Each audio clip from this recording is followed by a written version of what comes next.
The great hall was full of noise. Voices from 800 different worlds mixed together like a storm of sound. Some spoke in clicks, others in deep hums, and a few made sounds like singing birds.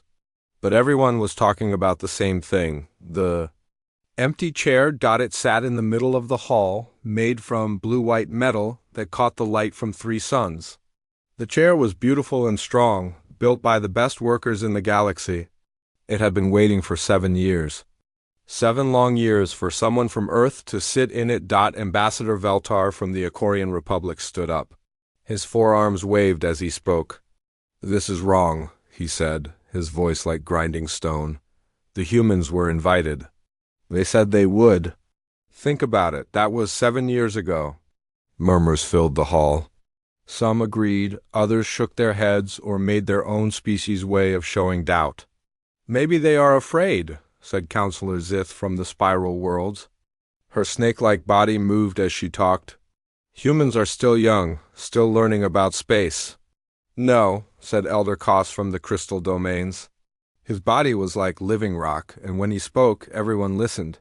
"I have read their files.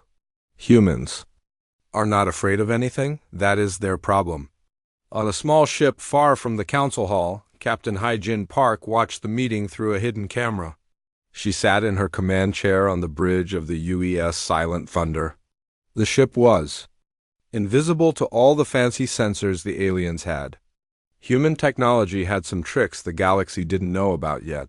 "Are you watching this?" asked Dr. Woojin Lee. He sat at the science station, looking at data about the aliens below. "They think we're scared," Hyjin almost smiled. "Let them think that. It's better than the truth." The truth was something the galaxy was not ready to hear. Back in the council hall, the debate went on. Some aliens thought humans were rude. Others worried that Earth was planning something bad. A few said humans were too dangerous to join the council anyway. "I remember the first human we met," said Ambassador Nex from the Trade Consortium. His blue skin glowed softly as he remembered. Captain ... what was his name? Junho Kim. He was polite, very careful with his words. "Too careful," said General Thek from the warrior clans. His huge body was covered in scars from many battles. Warriors should speak straight. Humans talk in circles. What they didn't know was that Junho Kim was still alive. He was on a colony world called Haven's Rest, far from any trade route. The colony looked like a simple farming world. But under the ground, it was something else. It was a fortress. Jun-Ho stood in the underground command center, watching the same council meeting. Around him, hundreds of humans worked at computers and communication stations. They were watching everything. Every alien ship, every message, every small change in the galaxy. "Sir," said Engineer So-Young Choi, looking up from her workstation. "The council is voting on whether to send another message to Earth." "What kind of message?" Junho asked. "A demand. They want to know why we're not talking to them." Junho nodded. "Send the usual reply," So-Young typed on her keyboard. A message went out from Earth's automated systems. "Humanity appreciates your concern. We remain committed to peaceful coexistence." It was the same message they had sent every time for 7 years. It said nothing and everything at the same time. In the council hall, the aliens got the message. Some threw up their hands in anger. Others made sounds of frustration. "This is useless," shouted Ambassador Veltar. "They mock us with these empty words." But Elder Koss was thinking. His rock-like face showed no emotion, but his ancient mind was working. "No," he said slowly. "Look at the words again. Peaceful coexistence. Why do they always use those words?" "Because they're being polite," suggested Counselor Zith. "Or because they're warning us," Elder Koss said quietly. The hall went silent for a moment. Then the noise started again, louder than before. Far away on the edge of known space. Strange. Things were happening. Entire star systems were going dark. Not destroyed, just ... Trade ships would arrive at colonies and find nothing. No people, no buildings, no signs of life. Just empty worlds spinning around their suns. The reports were coming in to both the Council and to humanity's hidden bases. But only the humans knew what those empty worlds really meant. Dr. Wu Jin Lee had been studying the pattern for months. He knew the truth that made his hands shake when he typed his reports. The empty worlds were not random. They followed a path, a line through space that was moving toward the center of the galaxy, moving toward all of them. "Captain," he said to. "Hi, Jin. We need to move faster. The schedule says we have 2 years before they reach Council space." Hai-Jin looked at the data on her screen. "And Earth? 4 years? Maybe 5 if we're lucky." That night in the Council Hall, the debate finally ended. They voted to send one more message to Earth. This time it would not be a request. It would be a demand for humans to take their seat or lose it forever. The message was sent out to Earth on the fastest communication systems in the galaxy. It would take 3 days to reach humanity's home world, but the humans were already reading it. Their communication networks were better than the aliens knew. Much better. Jun-Ho read the message and sighed. Around him his staff waited for orders. "How long do we have?" he asked. "The first wave will reach the outer colonies in 18 months, So Young said. "The main force will be here in 2 years." Jun-Ho looked at the empty chair on his screen. Such a simple thing. A place to sit and talk with other species about peace and trade and friendship. If only they knew that humanity's real. Job was not to sit in that chair. It was to make sure the chair would still be there for someone to sit in when this was all over. Admiral Taemin Yoon stood in front of a wall covered with star maps. Red dots marked where worlds had gone silent. The pattern was clear now, a line of death moving through space like a giant snake. "How many this week?" he asked. Commander Ji-Hoon Kang checked his datapad. 12 colonies, 3 mining stations.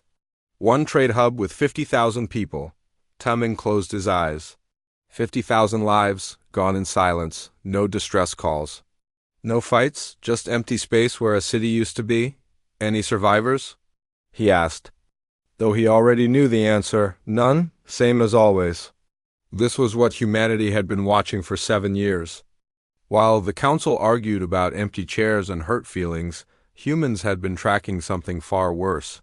Something that made their blood run cold. The DEVOURERARS. Dr. Yoonji Nam walked into the command room.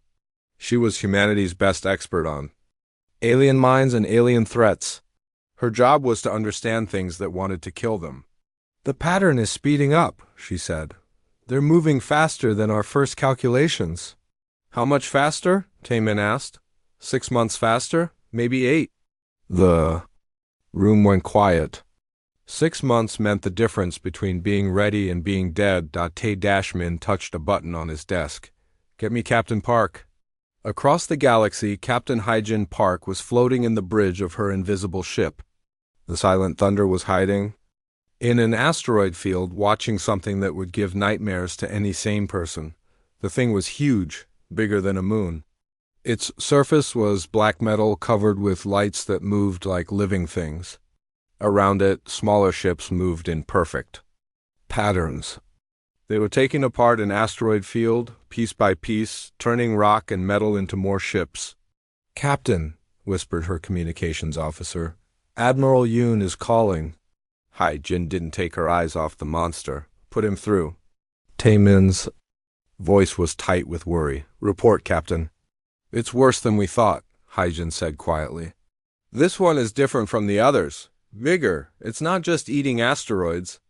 It's learning. Learning what? How to build better ships. I've been watching for 6 hours. Each new ship is different from the last. They're getting smarter." On the other side of the galaxy, the Council was having their own problems. Reports of missing colonies were starting to cause panic. Some species were pulling their ships back to defend their homeworlds. Others were demanding the Council do something. Ambassador Veltar stood up in the Great Hall. "This is not random pirate attacks," he said. "Something is hunting us, something big." "We need information," said Elder Koss.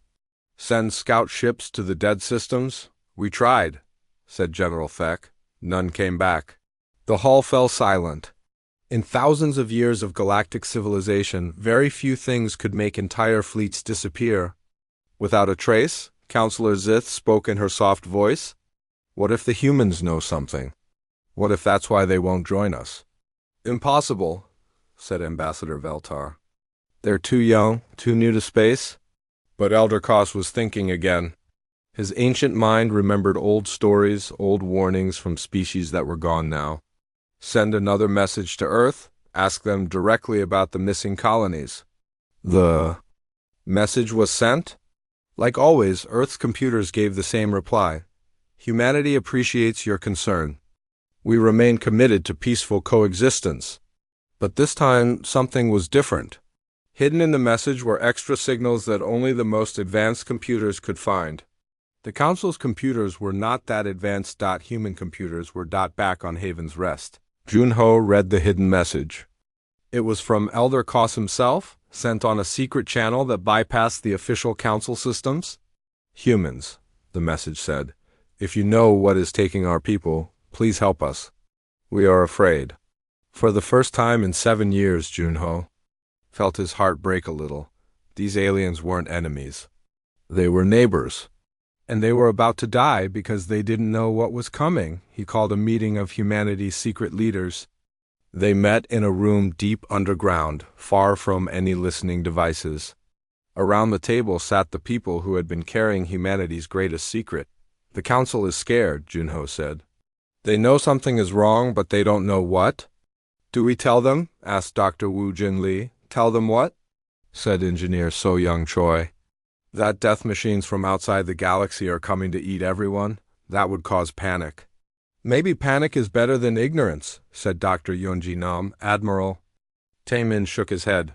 Panic makes people stupid. Stupid people make bad choices. Bad choices get everyone killed. So we keep lying to them? Wu Jin asked.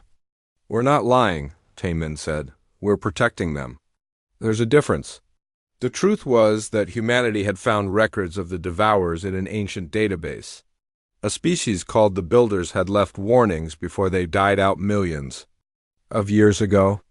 The warnings were clear. The Devourers came every 500 years. They ate everything they could find, then went back to dark space to sleep. The last time they came, they destroyed 200 civilizations. This time they were coming back hungry. But humanity had advantages the old civilizations didn't have. Humans were good at war. Very good. They had spent thousands of years fighting each other, learning every trick, every strategy, every way to kill and survive. Now they were using those skills to fight something else. How many ships do we have now? Junho asked so Young checked. Her numbers: 15,000 combat ships, 3,000 support vessels, 200 hidden bases, 400 automated defense platforms. Enough? Maybe, if we're lucky and smart, and if we're not? So Young didn't answer. She didn't need to. On her invisible ship, Captain Haijin watched the Devourer factory finish building another ship. This new one was sleek and fast, covered with weapons that could probably destroy a planet. Captain, her science officer said, I'm reading something strange. What kind of strange? The factory is changing course. It's heading toward the Galactic Center. Haijin felt her blood turn cold. The Galactic Center was where most civilizations lived, where the Council met, where billions of innocent people had no idea what was coming for them. She opened a channel to Admiral Taemin. Sir, we have a problem. What is it? They're not waiting anymore. The Devourers are moving toward Council space, all of them. In the command center on Haven's Rest, alarms started going off. Red lights flashed as humans across the galaxy reported the same thing. The enemy was no longer hiding in the dark edges of space. They were coming. Taemin looked at the star map as dozens of red dots began moving toward the center. Each dot was a fleet of death machines, and they were all heading toward the same place. How long? He asked. 3 months, Ji-hun said quietly. Maybe less. 3 months to save a galaxy that didn't even know it needed saving. Tae-Min touched his communication device. Send the signal to all human forces. Operation Silent Shield is now active. Across space, invisible human ships started moving. They had been waiting in the dark for 7 years. Now it was time to step into the light. The Council's empty chair was about to become the least of anyone's worries. The Kepler colony had 40 million people. It was a beautiful world with blue oceans and green forests. Children played in parks while their parents worked in cities that reached toward the sky. Then the sky turned black. The devourer ships came, like a storm of metal and death. They were different from anything the galaxy had ever seen. No graceful curves like council ships. Just hard angles and hungry mouths that ate light itself. In the council hall, alarm screamed. Elder Koss stood with his stone face showing the first fear anyone had ever seen from him. Kepler colony is gone, reported General Thek, his voice shaking. Complete destruction in 6 hours. Gone? Whispered Counselor Zith. How can 40 million people just be gone? The answer came from the few survivors who escaped in the last minutes. Their ships limped to nearby systems with reports that made no sense. The enemy ships had eaten everything. Buildings, ground, even the air itself. They left behind empty space where a world used to spin. Send the fleet, ordered Ambassador Valtar. All of it, already moving, said General Thak. 2,000 ships from 7 different species. They had no idea they were flying into a trap. On the bridge of the Silent Thunder, Captain Hyjin Park watched the Council fleet approach the Devourer ships.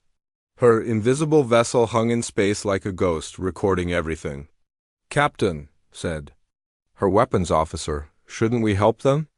Hyjin's hands tightened on her chair. Not yet. We need to see what we're fighting. The battle was over in 30 minutes. The Council ships were brave. They flew straight at the enemy, firing every weapon they had. Their beams and missiles lit up space like fireworks.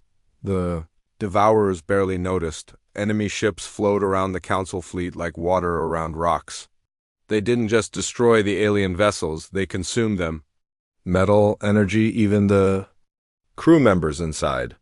Everything became part of the growing Devourer swarm. Only 3 Council ships escaped. 3 out of 2,000. In the Council hall, the survivors' reports caused panic. Some species started evacuating their worlds. Others demanded surrender. A few wanted to fight, but with what? Half their fleet was gone? Send a message to Earth, said Elder Koss quietly. Tell them we need help. The message was simple. Humanity, we are dying. Please respond. For 3 days, there was only silence from Earth. 3 days while more colonies fell. 3 days while the galaxy watched its civilization crumble. Then every communication system in Council space received the same transmission at the same time. This is Admiral Park Taemin of the Terran Defense Force. We hear you. We're coming. The voice was calm, strong, and completely confident. It was the voice of someone who had been waiting for this moment. What happened next? Shocked, the galaxy. Ships began appearing everywhere. Not arriving, appearing. They had been there all along, invisible and waiting. Human vessels uncloaked in every system, around every world, near every space station. The numbers were impossible. The Council had thought humanity was a small, young species with maybe a few hundred ships. Instead, they were seeing thousands, tens of thousands, but it wasn't just the numbers that amazed everyone. It was the ships themselves. Human vessels looked nothing like the elegant Council designs. They were built like weapons. Hard, angular, covered in armor and guns.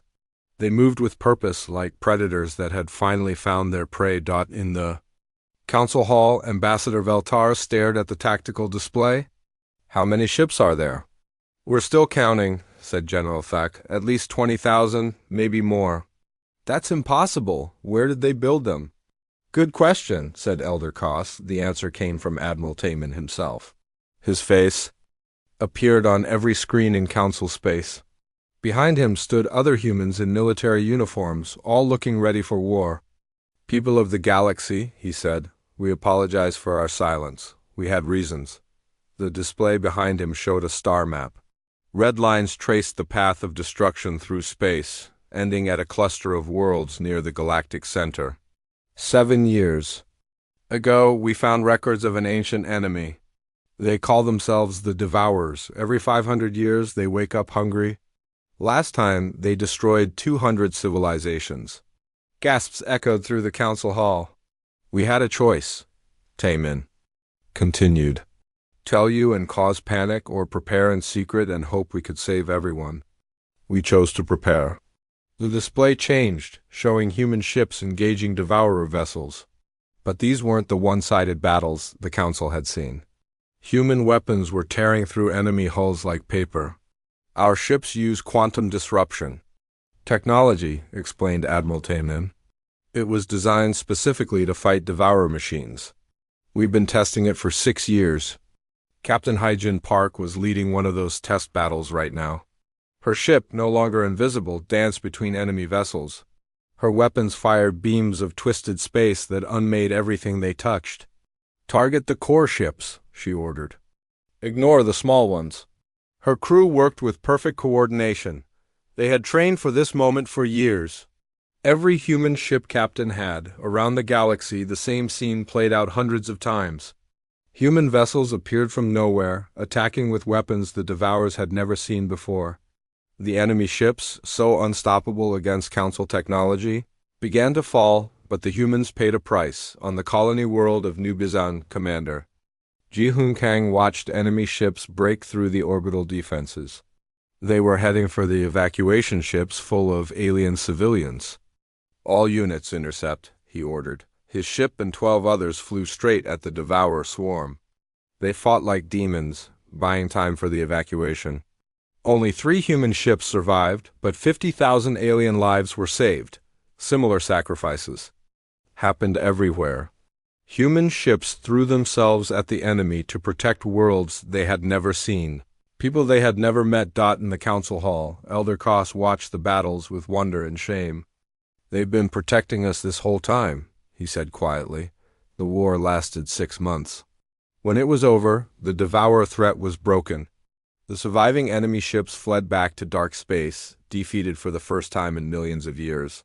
But the victory cost humanity dearly. A third of their fleet was gone. Entire colonies had been destroyed protecting alien worlds. Jun-Ho Kim finally entered the council hall. He walked slowly to the empty chair that had waited for 7 years. But he didn't sit down. Instead, he stood beside it and spoke to the assembled representatives. We didn't want to be warriors, he said. We wanted to be gardeners. We wanted to grow things, build things, make the galaxy better. He touched the back of the chair. But sometimes to tend the garden, you must first drive away the wolves. The hall was completely silent. We accept your invitation to join the council, Junho continued. But things must change. We need better defenses, better weapons, better cooperation. And if they come back? Asked Elder Koss. Jun-Ho looked at the alien representative with eyes that had seen too much war. Then we'll be ready, all of us, together. He finally sat in the chair that had been built for humanity. It fit perfectly. The empty seat was empty no more. And the galaxy was safer because of the humans who had chosen silence over panic. Preparation over politics and sacrifice over safety. The council had left Earth's seat empty. Now they understood why the silence hadn't been peace. It had been a promise.